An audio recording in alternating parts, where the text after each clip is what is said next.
Welcome to my channel Learning Things. Today I am going to explain you about the manufacturing process injection molding. What is injection molding? The definition says injection molding is a manufacturing process for producing parts by injecting molten material into a mold of desired shape. That is, it is a manufacturing process. Here the raw material is in molten condition and we use a mold, means die of our required shape. To this mold, we are injecting the molten material to form the part. Now we can see in which area this process or injection molded parts are used. These parts are mainly used for following areas such as automotive components, aerospace components, electronic equipments, household items, medical equipments, toys, oil gas applications. So these are the common areas where we use injection molding parts.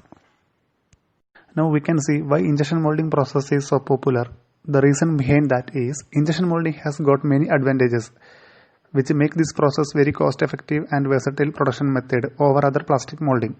Versatile means it has many uses or applications. Let's see what are all these advantages. First one is high production rate. It means this process is very fast. For a small part, the total cycle time will be few seconds only, say less than 30 seconds. For a large part, it may go up to 120 seconds. When there are more cavities in the mold, accordingly the output rate also will be more. If you have 4 cavities in the mold and if it is a small part, then you will get 4 parts as output in a very 15 seconds. It decreases the process cost of the part due to low cycle time. So this process is very fast, very efficient and cost effective. The second advantage is complex thin wall parts can be produced. So here in the process, the molding machine is capable to inject the molten material into the die with high pressure. So the molten material can flow through any complex shapes and thin walls. Third one is low labor cost. Most of the injection molded parts do not require secondary operations. The major secondary operation in injection molding is runner removal. But nowadays, most tools are able to do self-degating. So due to this, a single operator is enough to handle at least 2 machines in a shift. This minimal labor time reduces the labor cost. The fourth advantage is high strength parts can be produced with good tolerance. The fifth point is flexibility in material and color selection. We can choose wide variety of polymers with different colors in injection molding. Sixth advantage is reduced material wastage. Generally, in injection molding, the wastage is coming from runner system. We get runner wastage only in cold runner mold, and which can be further reused, whereas in hot runner mold there is no runner wastage at all. Last point is the possibility of co-injection. Co-injection means we can do molding of more than one type of material together. Say example plastic and metal. We can see some metal screws where the screw head will be made of plastic. This type of molding is called insert molding. As like other manufacturing process, the injection molding has also got some disadvantages, but they are very minor ones. We can see what are all them. The first one is high tooling cost. The tooling cost means cost required to manufacture a mold tool.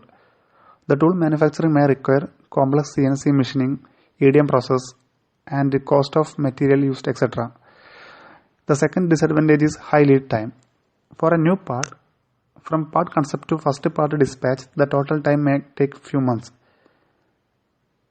around 2 months like that. Third point is design restriction to some of the features. The process may be complex when there are non-uniform wall thickness, complex lengthy undercuts. The tooling also will be quite difficult then. Also it affects part quality. The last point is the injection molding process is not cost effective for low volume production because the high tooling cost and setup cost cannot be compensated with the low volume production. So low volume production is ideally not recommended here. So when the production quantity is very more, then the first disadvantage, that is high tooling cost, can be compensated. Now we can see what are all the injection molding process requirements. An injection molding process requires an injection molding machine, raw polymer material and a tool called mold. Now let's see what is injection molding machine and how to choose a right machine for our part. The injection molding machine is the equipment we use to perform molding process. This machine is available in 2 types. They are horizontal molding machine and vertical molding machine. The following parameters are mainly considered to choose a right machine for our part. The parameters are tonnage, short size, and tie bar distance. There are still more factors like platen size, ejector stroke rate, material injection rate, plasticizing rate, etc. Let's see what is tonnage. Tonnage is the amount of clamping pressure that a machine is capable to deliver. It means during molding process, some specific amount of clamping pressure will be required to keep the mold closed. This clamping pressure is varying based upon the part raw material and its wall thickness. For calculating the tonnage required for a part, we need clamping pressure, part projected area and number of cavities in the mold. The part projected area can be taken from either 3D model of the part or can be roughly calculated from the part drawing. Once we got the tonnage with the calculation, we will add 10 to 15% as a factor of safety. Example, from calculation I got a tonnage 1710. To this I will add 15% of 1710 and I got now 8010. So I need an injection molding machine of 8010 to perform this process. Suppose in my factory I have a nearby tonnage is 100 only, then what I will go for 100 tonnage machine for my part. So there will be some problems if I wrongly select the tonnage. Means too much or too little clamping pressure will cause quality problems in the part or mold damage or even machine damage also. The typical quality defects in the part due to wrong tonnage are excess flash, burning marks, etc. Some other points about the tonnage are when the wall thickness of the part is less, then more tonnage will be required. Means more pressure will be required to inject the material through the narrow walls. When the number of cavities is increasing, tonnage also will be increasing. Gate design is also affecting the amount of tonnage. The another parameter for machine selection is short size. Short size is the maximum amount of molten plastic that the machine is capable to inject into the mold cavity in a cycle. The short size includes the weight of or volume of the runner system also if it is a cold runner mold. The short size is expressed in centimeter cube for European and Asian make machines and in ounce of GPPS material in US make machines. It is always better to go for a machine capable to deliver 30 to 40% higher short size than what our current part requires. It means for future parts also we can use same machines.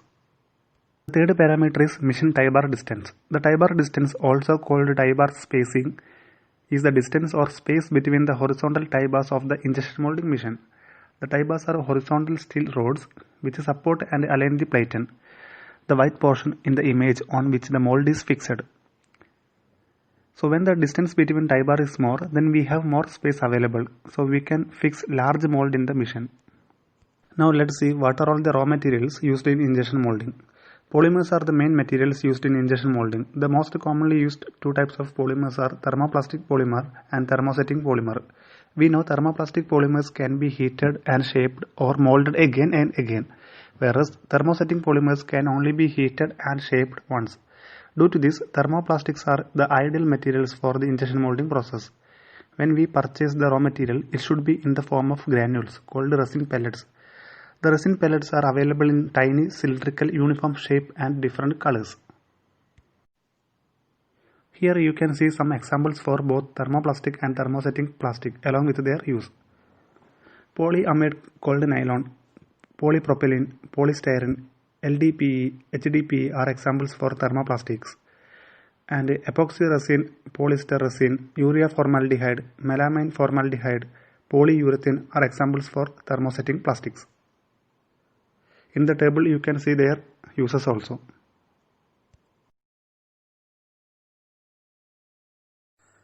Now let's see what is mold.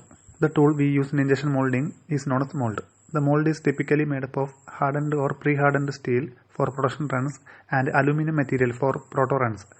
Also for fast heat removal, beryllium copper alloy mold is also used, but this is very rarely used material. A mold is made up of two halves which are joined at the parting line when it is closed during the process. A mold has mainly two parts called mold core and mold cavity. When the mold closes, the mold core and mold cavity form a part cavity to which the molten material is injected. The other main components of the mold are runner, gate, ejector pins, guide pins, locating ring, support plates, cavity plate, core plate, cooling channels, etc. When the production volume is more, then we will give more cavities to the mold. There are mainly two types of mold called cold runner mold and hot runner mold. Now let's look at the steps involved in injection molding process. Below are the major steps involved. They are mold closing, injecting molten material, cooling, mold opening and part ejection, and last one is separating the runner system. Let's see one by one in detail. The first step is mold closing. Mold closing means closing the two halves of the mold to start a new cycle. The speed of mold closing depends upon size and complexity of mold tool, machine conditions. Generally, mold closing will take less than 3 seconds only. The second step is material injection. So once the mold is closed, the molten material is injected into the part cavity inside the mold. The injection unit of machine performs this activity. The resin pellets are poured into the hopper of the machine, then resin reaches barrel. From there, resin pellets are heated and melted. Then the reciprocating screw of the machine pushes the molten material forward and injects into the cavity. After injection, the material is allowed for cooling and solidification. Meanwhile, the reciprocating screw retracts and gets ready with the molten material for next cycle. The injection time depends upon the shot size, material flow property and machine injection rate. Larger machine has larger injection rate up to 3 lakhs mm³ volume per second. Generally, the injection time for a part takes less than 5 seconds only. After injection, the next step is cooling. Once the material is injected, then the material is allowed to cool and solidify within the mold. The water channels around the part cavity are used to cool the part. The cooling time of a part depends upon the following parameters. They are part material, average thickness of the part, appearance and color of the part. Appearance means whether the part is glossy, dull or transparent like that. Then number of insert. More number of insert, then more is the cooling time. Then type of mold, whether it is a cold runner mold or hot runner mold. In cold runner mold, the cooling time will be more than hot runner mold due to the runner system. When the average thickness of the part is more, then cooling time also will be more. The cooling time accounts for the 70% portion of the total molding time. So when the cooling time is reduced, then the entire process time also will be reduced. The fourth step is mold opening and part ejection. Once the part is cooled and solidified, the mold is opened and part is ejected out. In most tools, both mold opening and part ejections are taking place simultaneously. If there are any complex sliders or lifter or threaded undercut, then mold tool may be opened first and then only the part will be ejected. This is happening in very rare condition only now. There are two types of part ejection. One is automatic by the machine itself and the second one is manual or robotic. For small parts with high volume production, machine itself will do the part ejection automatically. Here no operator is required. But if the part is bulky or complex, large one, then manual or robotic ejection will be required. For auto ejection, the time is between 3 to 5 seconds and for manual or robotic ejection, the time is between 5 to 10 seconds. The last step is separating or removing the runner system from the part. We know runner system which includes sprue, main runner, sub-runner, gate also will be attached to the solidified part. So we need to remove this for finished part and this process is called degating. There are two types of degating, manual degating and auto degating, called self-degating. Nowadays, manual degating is very less because most tools are designed with additional equipments to perform auto degating when the part is being ejected. Means after the part ejection, the part will be without any runners, whereas the manual degating requires a labor and it increases the labor cost. This manual degating is considered as a secondary process. Okay friends, now we have reached the end of this session. Thank you for watching this video. If you found anything useful in this video, then please like, subscribe this channel and press bell icon. Thank you.